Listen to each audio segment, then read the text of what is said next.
لا حول ولا قوة إلا بالله العلي العظيم حسبنا الله ونعم الوكيل نعم المولى ونعم النصير أعوذ بالله من الشيطان الرجيم بسم الله الرحمن الرحيم الحمد لله رب العالمين الصلاة والسلام على حبيبه ونبيه وحافظ سره ومبلغ رسالاته سيدنا ومولانا أبي القاسم محمد صل على محمد وآل محمد وعلى أهل بيته الطيبين الطاهرين المعصومين الذين أذهب الله عنهم الرجس وطهرهم تطهيرا اللهم صل على محمد اللهم صل على محمد وآل محمد اللهم كن لوليك الحجة بن الحسن صلواتك عليه وعلى آبائه في هذه الساعة وفي كل ساعة وليا وحافظا وقائدا وناصرا ودليلا وعينا حتى تسكنه أرضك طوعا وتمتعه فيها طويلا بحق محمد وآله الطاهرين أما بعد قال الله تبارك وتعالى بسم الله الرحمن الرحيم وذروا ظاهر الإثم وباطنه إن الذين يكسبون الإثم سيجزون بما يقترفون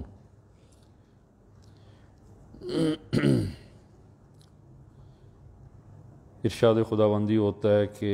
وذروا ظاہر الإثم وباطنه کہ ظاہر اسم یعنی گناہ، ظاہر گناہ کو بھی ترک کریں اور باطن گناہ کو بھی ترک کریں، ظاہر گناہ سے بھی دوری اختیار کریں اور باطن گناہ سے بھی۔ ان الذین یکسبون الاثم، اور جو بھی گناہ کرتا ہے سیجزون بما یقترفون، تو وہ عنقریب اس کے آثار کو اور اس کے عقاب کو وہ پا لے گا۔ عزیزاً، ہم نے ایک گزشتہ گفتگو کی تھی کہ انسان جو معصیت انجام دیتا ہے، جو نافرمانی کرتا ہے، یہ نافرمانی انسان کی اولاً عقل کے خلاف ہے، اور یہ نافرمانی انسان کی وجودی ساخت کے بھی خلاف ہے۔ اور چونکہ دین فطرت ہے اور معصیت اور خداوند عالم نے ہر اس چیز کو معصیت اور گناہ قرار دیا ہے جو انسان کی فطرت اور اس کی وجودی ساخت کے خلاف ہو، اور ان گناہوں کی تاثیر خود انسان کے وہ اپنے وجود اور اب اس کی ذات میں اس کی تاثیر ظاہر ہوتی ہے، اور انسان کو ممکن ہے کہ بعض گناہ انسان کو اس کے مقامی انسانیت سے نکال دیں اور انسان چلتی پھرتی ایک لاش ہو، اور جب کہ اس میں انسانیت نہ ہو۔ لہذا یہ اکثر میں جملہ وہ عرض کرتا ہوں کہ انسان ظاہری طور پر اس شکل و قیافے میں ہے، لیکن انسان کی حقیقت و واقعیت کیا ہے؟ قیامت کے دن اس واقعیت نے ظاہر ہونا ہے۔ لہذا وہ معروف حدیث رسول گرامی اسلام کی کہ فرمایا کہ قیامت کے دن میری امت 10 گروہوں میں وہ محشور ہوگی، اور پھر آپ نے ان گروہوں کے نام لیے کہ کچھ ایسے لوگ ہوں گے کہ جو الٹے محشور ہوں گے، سر نیچے ہوگا، پاؤں اوپر ہوں گے۔ کچھ لوگ ہوں گے کہ جو میری ہی امت کے کہ جو مختلف حیوانات کی شکل میں قیامت کے دن محشور ہوں گے۔ کچھ لوگ اندھے محشور ہوں گے، جس کا قرآن نے بھی ذکر کیا ہے۔ تو یہ شخص جو ہے وہ قیامت پہ پکار اٹھے گا، خدایا تو نے مجھے اندھا محشور کیوں کیا، جبکہ دنیا میں بینا تھا، میری آنکھیں صحیح تھی، میں دیکھ سکتا تھا، اور آج قیامت میں مجھے اندھا محشور کیا ہے۔ تو قرآن نے اس کی علت بیان کی، فرمایا کہ دنیا میں تم نے ہماری آیات کو دیکھا، ہماری نشانیوں کو دیکھ کر تم نے آنکھیں بند کر لی، گویا اپنے آپ کو اندھا بنا لیا۔ آج تم اندھے ہی معشور ہوگے۔ تو یہ قیامت میں انسان کی اس حقیقت اور واقعیت نے ظاہر ہونا ہے۔ تو یہ وہی اثر ہے گناہ کا کہ جو قیامت میں ظاہر ہوگا۔ اچھا، گناہ کا اثر ایسا نہیں ہے کہ وہ فقط قیامت میں ہی ظاہر ہو۔ مختلف گناہ ایسے ہیں کہ جن کے آثار خود اس دنیا میں بھی ظاہر ہوں گے، قیامت میں بھی ظاہر ہوں گے۔ گناہوں کے دو قسم کے آثار ہیں، کچھ آثار دنیاوی ہیں، دنیا میں اس کے آثار ہیں، کچھ اس کے آثار اخروی ہیں جو قیامت میں وہ آثار جو ہے وہ ظاہر ہوں گے۔ اور وہی انسان نے جو اعمال انجام دیے ہیں قیامت کے دن وہ ایک تجسم اختیار کریں گے۔ یہ ایک جو ہے وہ ایک اہم مسئلہ ہے قیامت میں، جس کو ہم تجسم اعمال یعنی یہی ہمارا عمل قیامت کے دن یا ایک اچھی صورت میں ظاہر ہوگا یا ایک بری صورت میں ظاہر ہوگا، اس عمل کے متناسب اس کو شکل ملے گی قیامت میں، اور انسان اپنے اس عمل کو دیکھ پائے گا،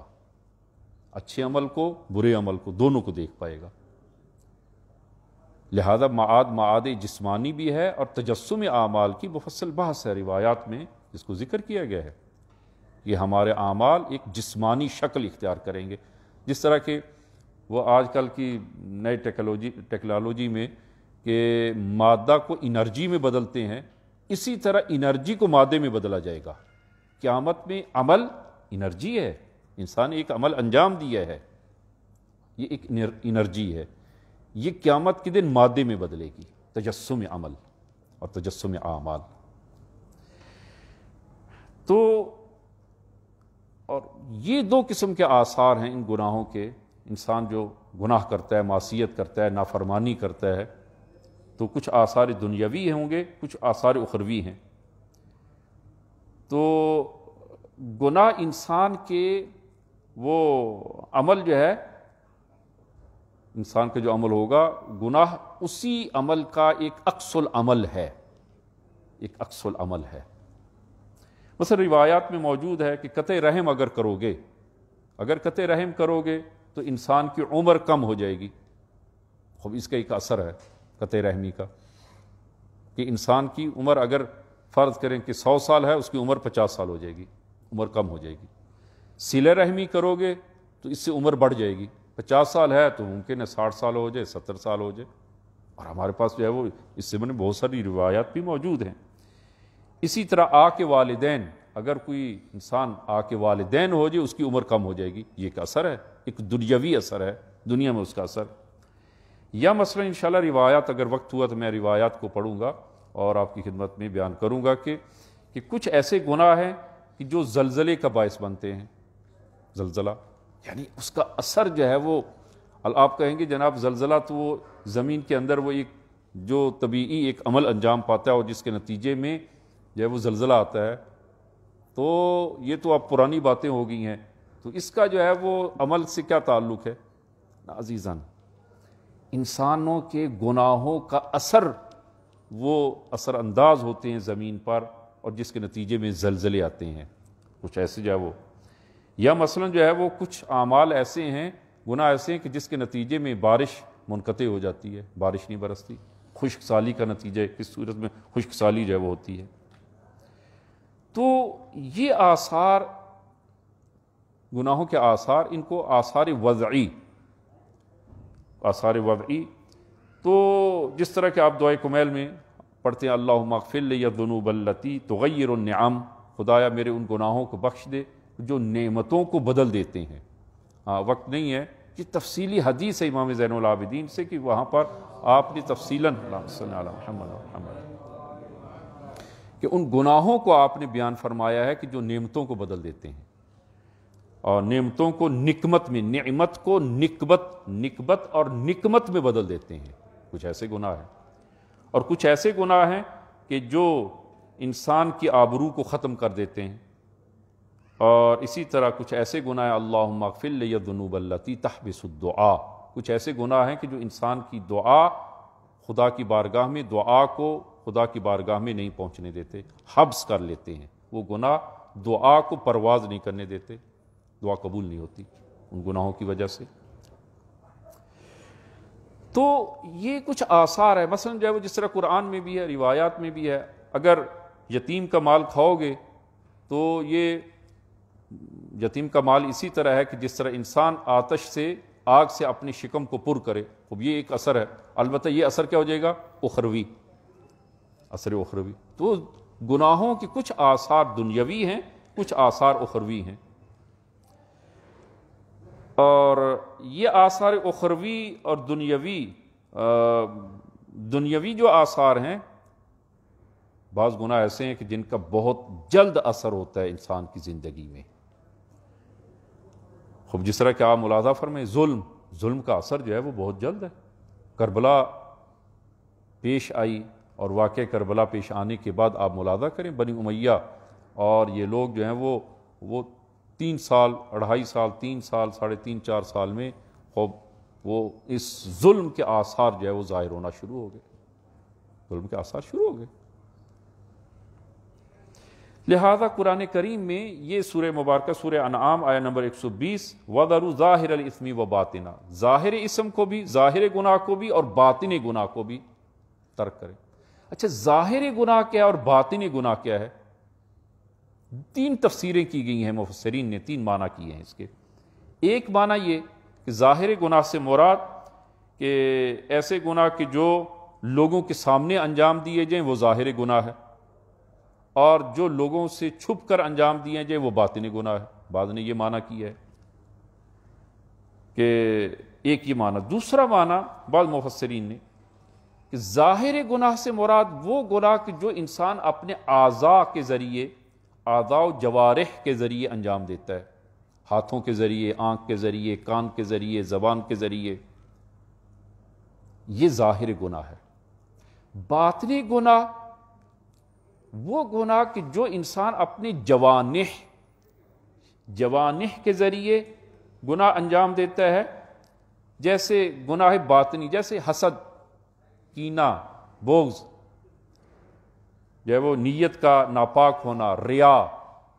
سمعہ، یہ باطنی گناہ ہے۔ جوانح یعنی انسان کے باطن سے ان کا تعلق ہے، یہ باطنی گناہ۔ یہ ایک 2 معنی۔ تیسرا معنی کہ جو روایات میں وارد ہوا ہے کہ ظاہر اسم سے مراد فحشائے آشکار کوئی فحشا انجام دے، جیسے مثلا کوئی خدا نخواستہ کوئی خلاف عفت کام کا مرتکب ہو، یہ ظاہر گناہ۔ اور باطنی گناہ سے مراد یعنی وہ گناہان مخفی گناہ، یعنی غیر محرم کے مابین نامشروع تعلقات، یہ وہ باطنی گناہ ہے۔ اور ممکن ہے کہ یہ تینوں معنی جو ہے وہ ایک لحاظ سے جو ہے وہ اپنے مقام پہ درست ہوں۔ ایک شخص جو ہے وہ جو موسیقی لگاتا ہے، ایک مرتبہ وہ گاڑی میں بلند آواز سے موسیقی لگاتا ہے، ایک مرتبہ کوئی جو ہے وہ اپنے گھر میں جو ہے وہ الگ سے موسیقی جو ہے وہ سنتا ہے، خوب ظاہر گناہ باطن گناہ، دونوں معنی جو ہے جو اس لحاظ سے جو ہے وہ۔ تو ارشاد خداوندی ہوتا ہے کہ تینوں معنوں میں سے جو معنی بھی مراد لیا جائے، وَذَرُوا ظَاهِرَ الْإِثْمِ وَبَاطِنَهُ، ظاہر گناہ باطن گناہ دونوں سے اجتناب کریں، دوری اختیار کریں، ترک کریں۔ اس کے بعد آیہ مبارکہ میں ارشاد ہوتا ہے إِنَّ الَّذِينَ يَكْسِبُونَ الْإِثْمَ، اور یہ نہایت توجہ طلب نقطہ ہے کہ فرمایا جو لوگ گناہ کسب کرتے ہیں۔ دیکھیں اگر انسان جو ہے وہ تاجر جو ہے وہ تجارت کرتا ہے اور تجارت کے ذریعے مال کسب کرتا ہے، منافع حاصل کرتا ہے، خود بخود منافع حاصل تو نہیں ہوتا نا، بالآخر اس کو جو ہے وہ انسان مزدوری کرتا ہے، اور مزدوری کرنے کے نتیجے میں اس کو جو وہ اجرت ملتی ہے، اجرت اس نے کسب کی ہے، عمل انجام دیا ہے اور اس کے نتیجے میں اجرت اس کو ملی ہے، بس اس نے کسب کیا ہے، تو قرآن نے یہی تعبیر گناہ کے بارے میں اختیار کی، ان الذین یکسبون الاثم، یعنی وہ لوگ جو گناہ کسب کرتے ہیں۔ اس سے معلوم یہ ہوتا ہے کہ گناہ جو ہے وہ یہ ایسی چیز نہیں ہے کہ جو انسان جس کے بجا لانے میں انسان مجبور ہو۔ نو، انسان گناہ بجا لانے میں مجبور نہیں ہوتا، انسان کسب کرتا ہے اس گناہ کو، حاصل کرتا ہے اس گناہ کو، انجام دیتا ہے اپنے اختیار سے۔ واقعہ کربلا کے بعد ایک فکر کو رائج کر دیا گیا معاشرے میں اس وقت، اور وہ آج تک وہ نظریہ جو ہے وہ موجود ہے، وہ نظریہ جبر یعنی کہ امام حسین کی جو شہادت ہوئی ہے، خدا نے چاہا کہ یہ امام شہید ہو جائے، اور نعوذ باللہ خدا نے چاہا کہ یزید ظاہری طور پر کامیاب ہو جائے۔ خدا کے کھاتے میں ڈال دی ہر چیز، خدا کے کھاتے میں۔ اور یہ دربار وہ کوفہ کے دربار میں بھی ہوا اور شام کے دربار میں بھی یہی ہوا، اور سارے کا سارا خداوند عالم کے کھاتے میں ڈال دیا کہ خدا نے چاہا، دیکھا خدا نے چاہا کہ حضرت زینب کبریٰ کو دربار کوفہ میں ابن زیاد نے یہی کہا، کیا دیکھا خداوند عالم نے نعوذ باللہ آپ کے بھائی کے ساتھ کیا کیا، خدا کے کھاتے میں۔ یعنی ہم نے کچھ نہیں کیا، یہ خدا کی خواست تھی، خدا کی چاہت تھی، خدا کی مرضی تھی۔ عزیزاً ایسا نہیں، یہ آیہ مبارکہ اس نظریے جبر کی نفی کرتا ہے۔ ان الذین یکسبون الاثم، جس نے بھی گناہ کو کسب کیا ہے، حاصل کیا ہے۔ اگر یہ میں سادہ مثال، تاکہ وقت جو ہے وہ ہمارا جا رہا ہے، وقت کم ہے، لیکن تاکہ یہ مطلب واضح ہو سکے اور ادھورا نہ رہے، اور خصوصاً نوجوانوں کی خدمت میں، یہ عیناً اسی طرح ہے۔ ایک شخص جو ہے وہ زیادہ پانی پی لیتا ہے، اور زیادہ پانی پینے کے نتیجے میں اس کو تکلیف شروع ہو جاتی ہے، خصوصاً ماہ مبارک رمضان، اور زیادہ پانی پی لیا اس نے، اور زیادہ پانی پی کے جو ہے وہ قصوروار کس کو ٹھہرائے؟ قصوروار ٹھہراتا ہے کہ جناب مثلا جو ہے وہ فلانی نے وہ مجھے پورا جگ پانی کا دے دیا، میں نے پورا جگ پی لیا، یا مثلا جو ہے وہ پیچھے وہ واٹر سپلائی والوں نے، وہ واٹر سپلائی والے اتنا پانی انہوں نے کیوں کھولا؟ وہ پانی تھوڑا کھولتے تاکہ میں تھوڑا پیتا۔ عزیزان یہ عیناً وہی عذر ہے کہ جو جنگ صفین میں پیش کیا گیا، کہ جب جناب عمار کی شہادت ہوتی ہے، اور جناب عمار کے بارے میں معروف اور مشہور تھا رسول گرامی اسلام کی یہ حدیث کہ اے عمار آپ کو فئے باغیہ قتل کرے گا، ایک باغی گروہ قتل کرے گا اور شہید کرے گا۔ اور جب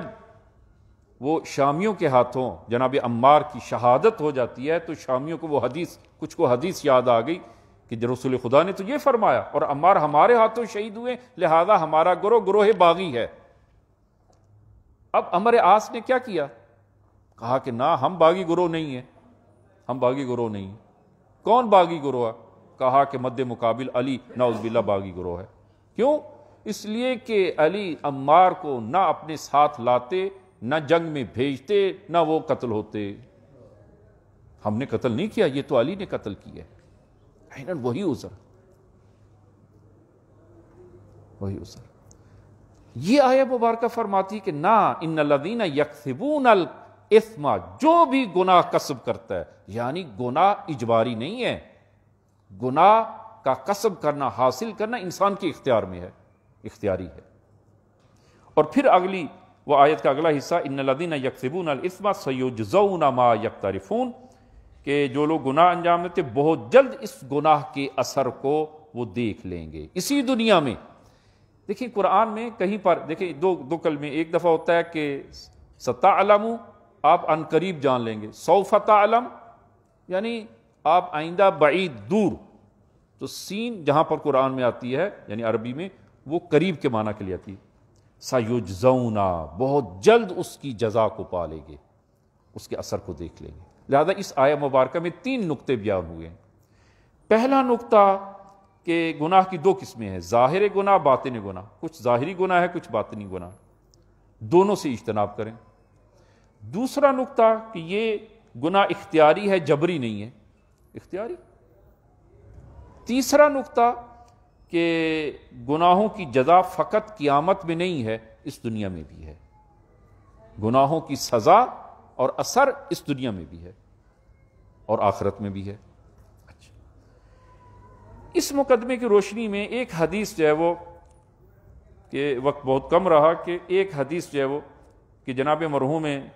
مجلسی نے بہار میں مفصل جو ہے وہ ایک باب منعقد کیا ہے کہ وہ گناہ کہ جن گناہوں کے آثار دنیاوی اور آثار اخروی، اور اس میں رسول گرامی اسلام صلی اللہ علیہ وآلہ وسلم سے یہ حدیث ہے۔ اس حدیث کو امام باقر علیہ الصلوۃ والسلام نے رسول خدا سے نقل کیا ہے۔ ان ابی جعفر قال قال رسول اللہ خمس ان ادرکتموہن فتعوذوا باللہ منہن، فرمایا کہ 5 گناہ ایسے ہیں کہ اگر وہ گناہ پیش آ جائیں، معاشرے میں اگر وہ گناہ رائج ہو جائیں، ایک خاندان میں اگر وہ گناہ رائج ہو جائیں، فتعوذوا باللہ منہن، خدا کی پناہ مانگے ان گناہوں سے، خدا کی پناہ مانگے، اور ان کا بہت جلد اثر جو ہے وہ اس دنیا میں شروع ہو جائے گا۔ پہلا، لم تظہر الفاحشۃ فی قوم قط حتی یعلنوها الا ظہر فیہم الطاعون والاوجاع التي لم تکن فی اسلافہم الذین مضوا، فرمایا کہ اگر خلاف عفت کام کا وہ معاشرے میں، کسی خاندان میں، معاشرے میں اگر خلاف عفت کام وہ ظاہر ہو جائے، علل اعلان لوگ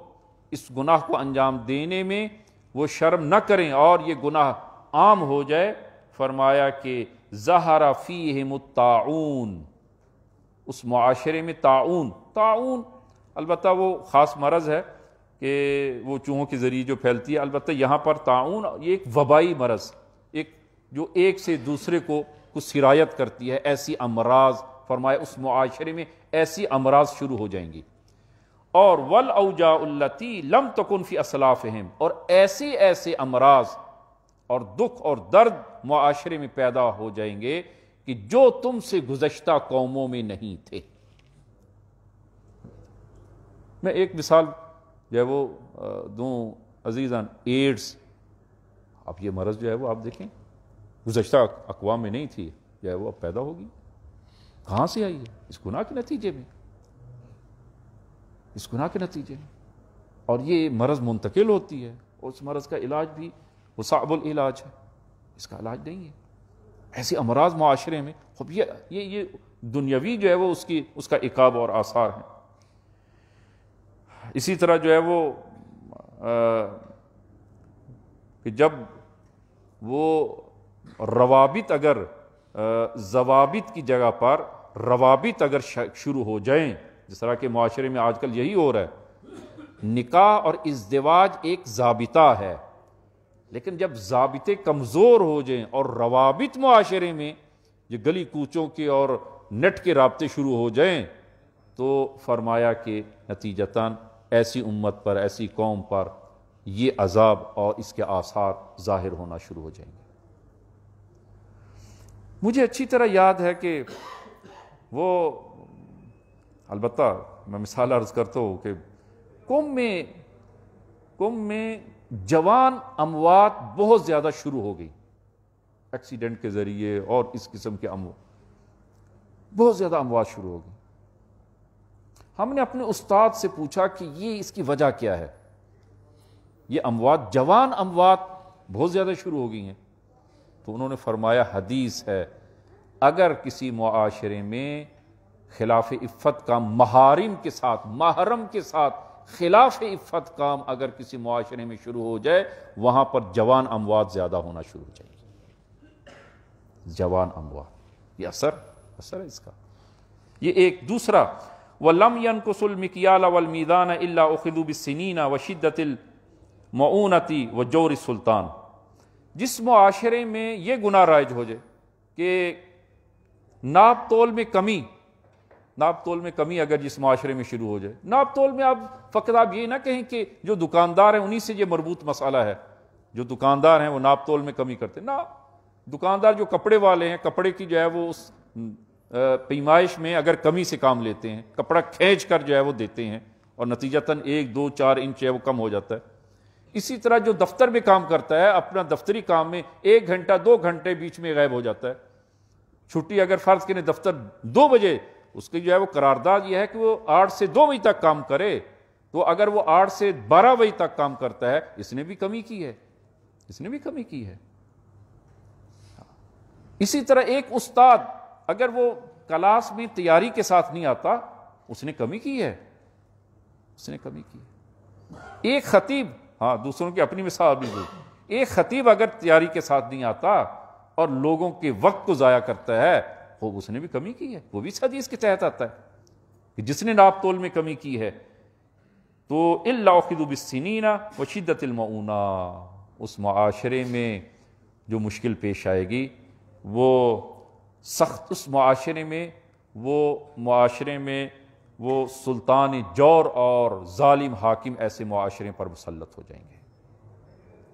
ملاحظہ کریں یہ آثار جو ہیں وہ۔ تیسرا وَلَمْ يَمْنَعُوا الزَّكَاةَ إِلَّا مُنِعُ الْمَطَرَ مِنَ السَّمَاءِ وَلَوْلَا الْبَهَائِمُ لَمْ يُمْطَرُوا، اور اگر کوئی وہ معاشرہ جو زکوٰۃ سے انکار کر دے اور زکوٰۃ ادا نہ کرے، زکوٰۃ ادا نہ کرے جو معاشرہ، تو اس کا اثر کیا ہوگا؟ فرمایا کہ مُنِعُ الْمَطَرَ مِنَ السَّمَاءِ، آسمان اپنی وہ باران رحمت کو روک لے گا، اس معاشرے میں قحطی شروع ہو جائے گی، باران رحمت جو ہے وہ برسنا بند ہو جائے گی۔ وَلَوْلَا الْبَهَائِمُ، اگر یہ حیوانات نہ ہوتے تو پھر ایسے معاشرے پر بارش نہ برستی۔ یہ حیوانات کی وہ ان کی وجہ سے خداوند عالم اپنی رحمت اور باران رحمت کو، کہ وقت نہیں رہا، میں فقط چند احادیث کو آپ عزیزان کی خدمت میں اسی حوالے سے جو ہے وہ عرض کر دوں کہ رسول گرامی امام صادق صلوات اللہ وسلم علیہ سے یہ حدیث فرمایا السراق ثلاثۃ، چور 3 قسم کے ہیں، 3 قسم کے چور ہیں۔ فقط چور وہ نہیں ہے کہ جو وہ چپکے سے اور دوسروں کی نظروں سے اوجل ہو کر کسی کا مال جو ہے وہ چراتا ہے گھر سے کہیں سے، فرمایا کہ السراق ثلاثۃ، چور 3 قسم کے ہیں۔ پہلا مانع الزکوٰۃ، جو زکوٰۃ ادا نہیں کرتا وہ فرمایا چور ہے، چور ہے۔ اسی طرح وہ مستحل مہور النساء، کہ جو اپنی زوجات کے مہر کو روک لیتا ہے اور وہ کھا لیتا ہے، اور یہ پیش آ رہا ہے اور میں یہ دیکھ رہا ہوں، یعنی میں خود میرے ساتھ بھی اس قسم کی، کہ حق بار جو وہ فرض کرے زیادہ رکھا ہے لڑکی اور ان کی طرف سے، حق بار 5 لاکھ حق مار رکھا ہے، تو لڑکے والے جو ہے وہ کہتے ہیں ٹھیک ہے لکھ لو، کون سا ہم نے دینا ہے لکھ لیں، یہ وہی ہے۔ یا تو قبول نہ کریں، دونوں کی باہم رضایت سے جو ہے وہ حق مار کو معین کیا جائے، نہ حق مار زیادہ رکھا ہے ٹھیک ہے لکھ دیں، لکھنے میں کیا حرج ہے، کون سامنے دینا ہے، کون سامنے دینا ہے۔ یہ وہ مستحل مہور النساء وَكَذَلِكَ مَنِ اسْتَدَانَ وَلَمْ يَنْوِ قَضَاءَ، اور تیسرا شخص وہ چور ہے،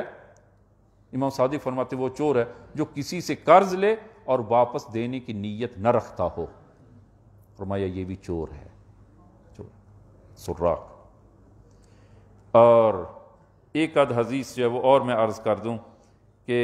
عام طور پر البتہ زکوٰۃ اور خمس دونوں ایک ہی حکم میں آتے ہیں، دونوں ایک میں، ہاں لیکن جو ہے وہ عام طور پر زکوٰۃ کی طرف توجہ بہت ہی کم ہے۔ جو زمیندار ہیں جن کی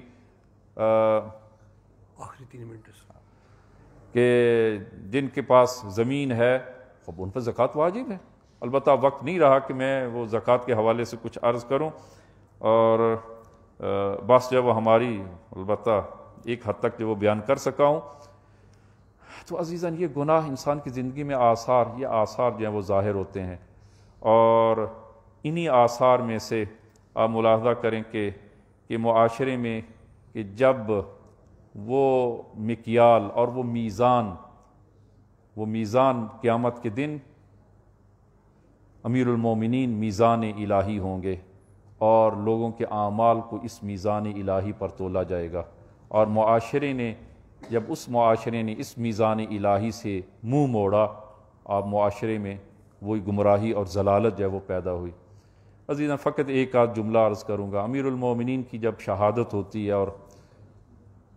سر مقدس پر ضربت جب لگتی ہے تو حدیث میں روایت میں آیا ہے کہ امیر المومنین گر جاتے ہیں، اور آپ نے فرمایا بسم اللہ و باللہ وعلی ملت رسول اللہ، اور آپ نے گریہ نہیں کیا، اور آپ زمین پر اپنا رخسار رکھے اور ذکر الہی میں مشغول ہو گئے، اور نگاہ آسمان کی طرف آپ نے کی۔ حضرت ابا عبداللہ علیہ السلام بھی اپنے والد بزرگوار کی طرح جب مرکب سے اترتے ہیں، بلکہ اتارا جاتا ہے اور سے شعبہ تیر جب آپ کے قلب مبارک میں لگتا ہے، تو آپ بھی اس مرکب سے جب اترتے ہیں تو وہ فرمایا بسم اللہ و باللہ وعلی ملت رسول اللہ، اور آپ بھی خاک کربلا پر جب گرتے ہیں تو آپ نے بھی خدا کا ذکر کرنا شروع کیا، لیکن آپ کی نگاہ خیموں کی طرف تھی۔ امیر المومنین کی نگاہ خیموں کی طرف نہیں تھی، اس لیے کہ امیر المومنین کو اپنے گھر کی طرف سے اطمینان تھا کہ نانجیب گھر کی طرف حملہ نہیں کریں گے، لہذا آپ کی نگاہ آسمان کی طرف تھی۔ لیکن حضرت ابا عبداللہ علیہ السلام زبان سے ذکر بھی جاری ہے، اور آپ کی ایک نگاہ وہ خیموں کی طرف ہے، اس لیے کہ ابھی تھوڑی دیر میں یہ خیمے تاراج ہوں گے۔ انا للہ و انا الیہ راجعون۔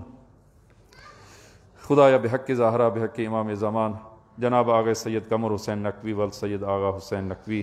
اور سیدہ نفیسہ مشتاق، خدایا بحق زہرا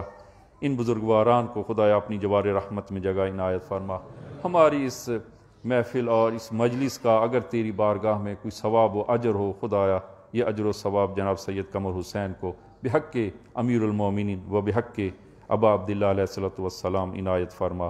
اور ان سید بزرگواران کے مقامات کو بلند و عالی فرما، اور محمد و آل محمد کی شفاعت نصیب فرما۔